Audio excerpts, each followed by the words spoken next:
Hi artists! Today I want to teach you about finishing those directed drawings.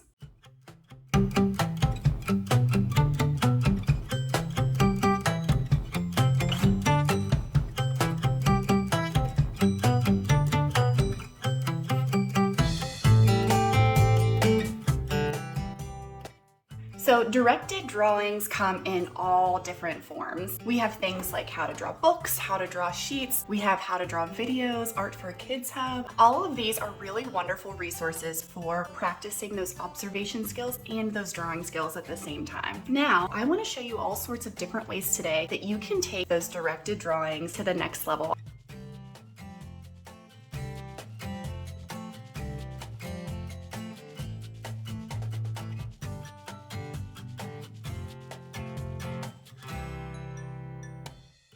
So I'm going to show you several different ways that came to my mind on how to really make this my own. But I think it goes without saying that there are countless options here. What I'm showing you is just the tip of the iceberg. You can obviously come up with your own ideas. The options are endless. The first thing I did is I made copies of my drawing because I'm going to show you all sorts of different techniques here and ideas. But I do want to mention that if you're someone who is a little bit worried, you're really proud of what you made, making copies of what you made is a really great idea. That way, if you mess up on one, you always have a backup. Now, if you can't make copies, you can always trace and make your own copies, become your own copier. Okay, so copy paper from a printer is really great for tracing because it's relatively transparent. So it might take a little bit of extra time to do it on your own, but it'll be great practice. Okay, so my first idea is kind of just a simple shading method, kind of that gradient where one color turns into another.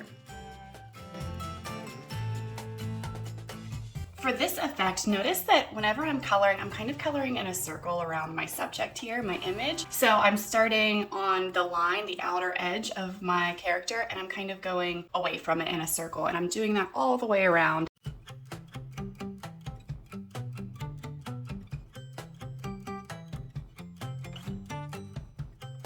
So I can also tell a story with my character and fill in the background to tell that story. So I want to think about where my character is, what my character is doing, if there are other people, what's happening. I want to just think about all of those little details. And if you need some inspiration, check out some of your favorite picture books and look and see how the illustrator is telling a story with their pictures. So I could tell a few different stories here. I could tell something a little bit realistic. So if I have this monster, maybe I put some spooky things in the background to really complete the idea of this monster.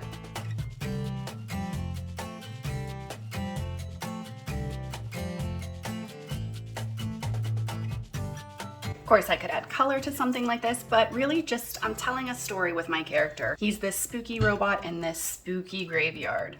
I can also tell a totally fictional story, right? Something just off the wall and out there.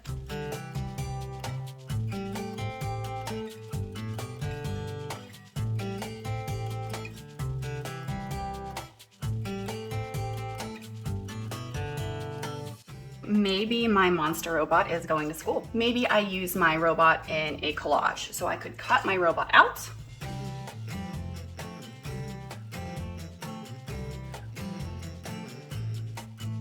Okay, so maybe I use my robot in some sort of collage. Maybe I put my robot on top of some rubbings.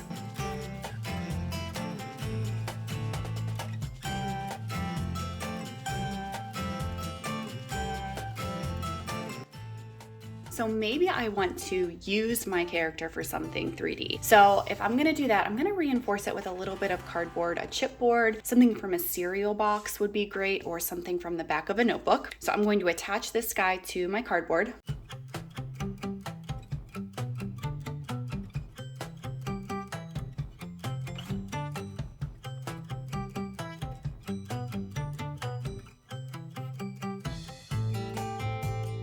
Okay, so I glued my drawing onto a piece of chipboard and I glued it with a glue stick and then I cut it out. Notice I didn't go too far into kind of these negative shapes here. I am not gonna be able to get too detailed with my cutting. I tried a little bit here and it got pretty difficult. So I just went around, kind of left a bubble around my drawing, and that is totally okay. So if you have access to something like a paper tube, we can cut off about 1.5 inches.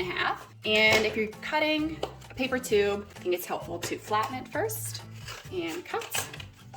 And then since it's already flat, we're gonna put a slit here on both sides. Just gonna cut down the middle to about halfway, and I can open it up. And then what happens is this can become a stand for my drawing. So I can put my drawing here in the slits, push down, and then my drawing can now stand on its own. I can also utilize painted papers here, and my drawing can go on top of a painted paper. It could go on top of an experiment of some kind. Or we can simply think back to the elements and principles and use lines or patterns.